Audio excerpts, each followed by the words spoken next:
I'm so happy to see you. Thank you for joining today and watching the video. If you don't know me, my name is Christy Lawrence of Time to Profit, and I help business owners and salespeople create consistent cash flow and grow their businesses by finding and winning awesome clients. So today I specifically want to dive into a topic around mindset. And I hesitate to talk about mindset because there's a lot of things out there around mindset in business, and I think mindset is critically important, but it doesn't take the place of action. But what I have found is there truly are four big mindset blocks that keep businesses from growing, so that really get in the way of business owners having long-term success and building consistency and profitability in their business. So the reason this is on my mind is I was reading an article in our local paper, the Bend Bulletin, the other day, and it was talking about a local-based company called Picky Bars. Great bar option if you're in the bar market, in terms of like protein bars, like, you know what I'm saying, not like bars like going out. Anyways, in this article, they were talking about some of the ups and downs that this company had over the last couple of years. And one thing they did is they cited some statistics that you've probably heard before, right? So the two things that they cited were nearly 3/4 of all entrepreneurial ventures end in failure. We've heard kind of some stats around that in the past about the number or percentage of businesses that fail, especially in the first 3 to 5 years. And then the second thing that they said is the number one reason for failure across all industries is a lack of capital. So for me, I'm like, duh, right? So that sounds kind of like a ridiculous statistic because, of course, a lack of money is why a business would fail, right? Most people are going to go out of business because they run out of business. That's just a reality. It doesn't seem like we need statistics to tell us this. It seems like it's pretty common sense. But the question really, from my perspective, the real question that we should be considering and be thinking about is, why is there a lack of capital? Why do companies run out of money? And how do you create more revenue? How do you create more capital in your business? I will say this, almost always, one main factor contributing to a lack of capital is a lack of sales. Those things are often directly correlated, especially once you've gone to market, right? If you're a startup and you haven't launched yet and you're pre-revenue and pre-sales, that's a whole different scenario. But once you are in the marketplace and you are active, sales are the one thing that can directly impact your revenue, right? This seems so simple, but sometimes we forget it. One of the ways that people can fix a capital problem is by generating more sales. So again, very simplistic here, but definitely worth saying. I once heard a very seasoned startup executive say that almost every business problem can be solved by more sales. And I wasn't sure about that at first, but the more I thought about it, the more I tend to agree with him. Even if it's a culture problem or a spending problem, when you have more capital, a lot of times you can bring in the resources to fix those problems and you get people out of fear. So more sales can fix a lot of problems in business. But what really is stopping businesses, business owners, and salespeople from generating more sales, right? This seems so common sense and so simplistic. So what's stopping us? What's stopping business owners? And what I have found is that there are often four mindset blocks at play. So I'm going to go over them really quick, and then I'm going to dive into each of them a little bit deeper. But the first is, I hate selling. That's a big mindset block. The second is, I'm bugging people, right? Could also be phrased as, people don't want to hear from me, or maybe something along the lines of, selling is manipulative. Another one is, I don't need to sell. I have a referral-based business. My business is different. I just need to generate more leads or more followers, right? I don't really need sales. And then the final one that I want to talk about here is that sales is really irrelevant, right? It's marketing's where it is at, social media. So before we dive into these, I want to hear from you as you hear these mindset blocks. As I go through the list really quickly of these four common mindset blocks, which one sticks out to you? Is there one that you're like, yeah, no, I totally agree with that. Or yeah, I think that a lot too. Or yeah, I can totally relate to that. So I want to hear, post in the comments, which of these mindset blocks are resonating with you, right? Is it one of them? Is it all of them? Let me know. So while you're doing that, I'm going to dive right into this first mindset block. It is, I hate selling. So my very, very favorite sales quote of all time is from Jeffrey James, who is an author. He writes a column for Inc. magazine, and he says, if there's one belief that guarantees failure, it's I hate selling. Nobody ever gets good at something they hate, and if you can't sell your ideas, yourself, and your products, you will fail in business. It is as simple as that. So if you've been around here for a while, you've probably heard me talk about this quote before, because it is absolutely true. This belief that I hate selling, it will get in your way. If you feel this way, it is going to keep you stuck 100%. And so what do you do, right? What do you do if that is you and you hate selling? So the first thing is you've got to get clear on why. Why do you hate selling? What is it about selling that's tricky for you? So right now, if you're multitasking, stop what you're doing, come back, give me your full attention, because I'm going to ask you to do something. So step one, get a pen and paper. And I want you to really write down and really participate in this exercise, because you're going to learn a lot about your own selling mindset when you do this. So just take a minute right now and write down all of the reasons why you hate selling, right? So another way to rephrase this is to think about, I don't like to sell because, or I resist selling because, right? So we're going to go, I don't want you to filter this. Why do you dislike sales, right? Really think about it.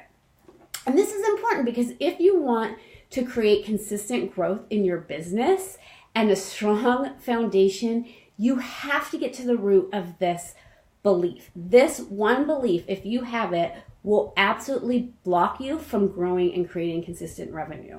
Sales is the path to revenue.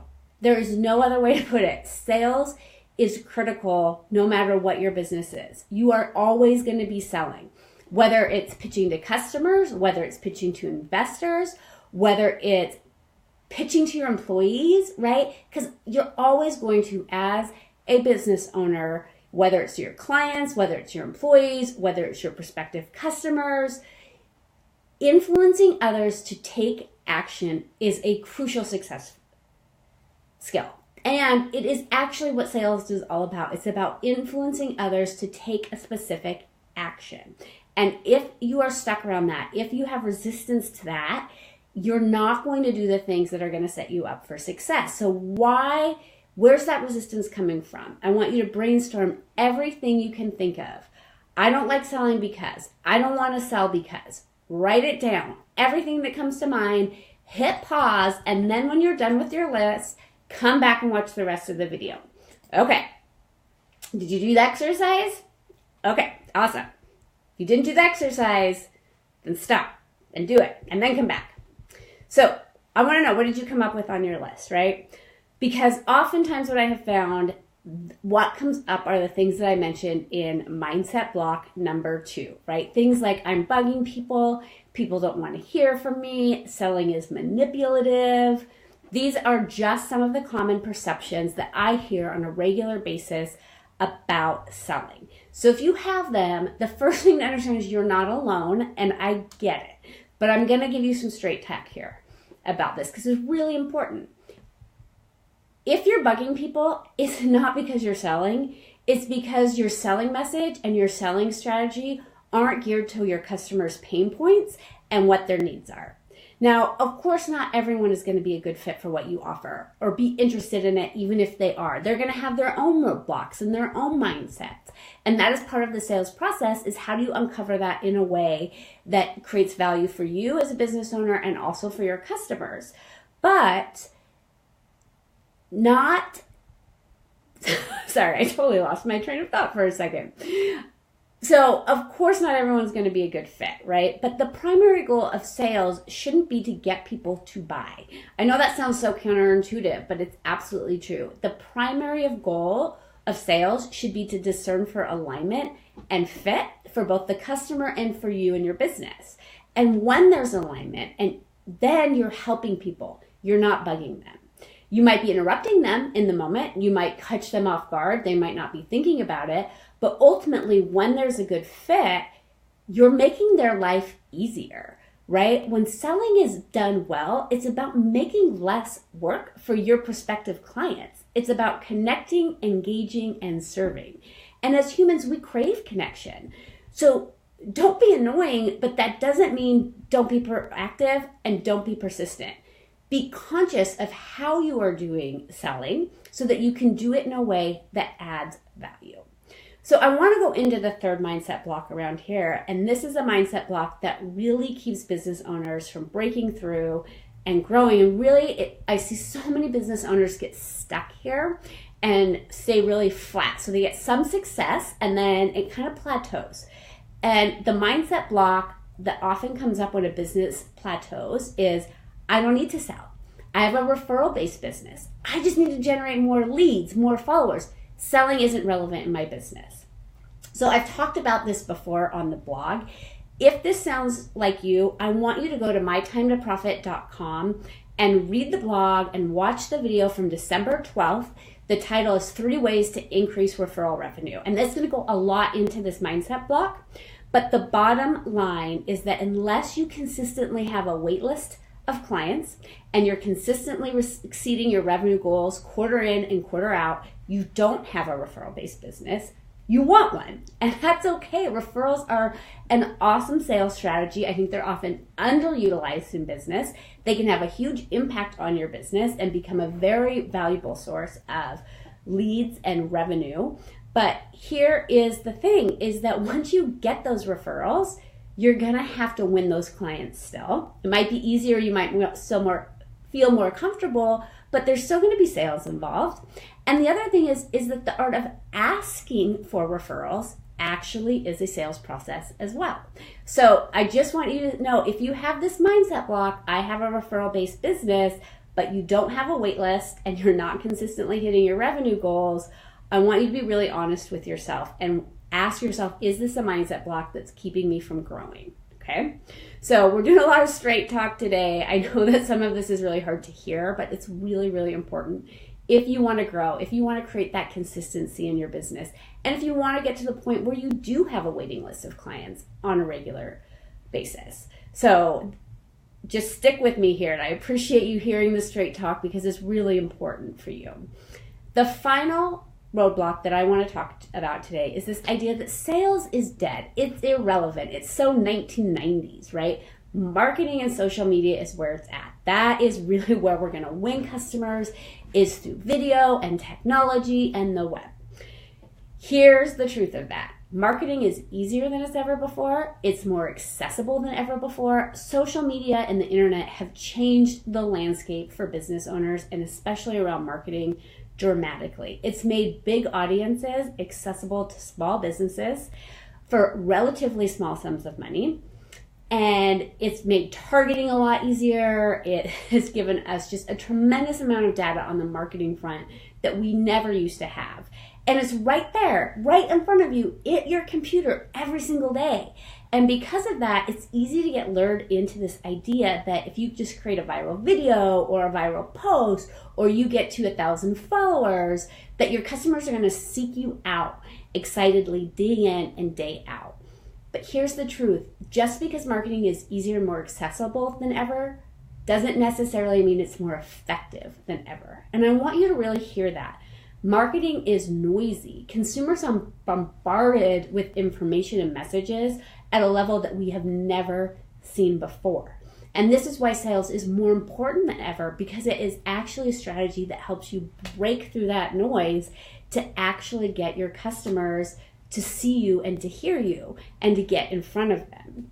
There's a lot of distractions, right, with marketing, and it's also very passive. The thing about marketing is that it can be very expensive and time consuming, not to do it necessarily, but to do it in a way that creates impact in your business. And this is where a lot of especially smaller businesses struggle, is you don't have, as a small business owner, a multi-million-dollar advertising budget. So you can't be spending thousands of dollars on Facebook ads or Google ads to get the traction that big companies are going to have. And so for you, if you don't have that scale of marketing budget, sales is going to be more important than you could ever imagine. Now, that certainly doesn't mean that marketing, social media, and the internet and email lists aren't important tools from growing your business. They absolutely are. I use them in my business. I highly recommend having a well-balanced strategy between sales and marketing. But the key thing to remember here is those are only one parts among many of that well-balanced strategy. And ultimately, to keep in mind that the goal of good marketing should be to make sales easier, not to replace it entirely. And even with all that, because you've got to be good at winning the leads that you get. If you're going to work so hard to generate those leads, those referrals, you want to be able to serve those customers and to win them as customers in order to be able to do that. So I'm going to dive a lot more into these myths and specifically around this idea that sales is dead or irrelevant in the podcast Sales Fiction, which is going to launch next month. So stay tuned for more information on that. We're going to keep you posted when it's available to download, but we are working on some great content on that. So if you like to learn when you're in the car, like me, then you will be able to tune into that and get lots of great tools for creating more consistency in your business. And if you really want to break through the mindset hacks that we've talked about today and other ones that are on your list, I want you to go to mytimetoprofit.com. We're going to put the link here, but there is a guide that we've created to help you think like a sales ace so that you embrace sales. So we're going to help you break through that first myth of that first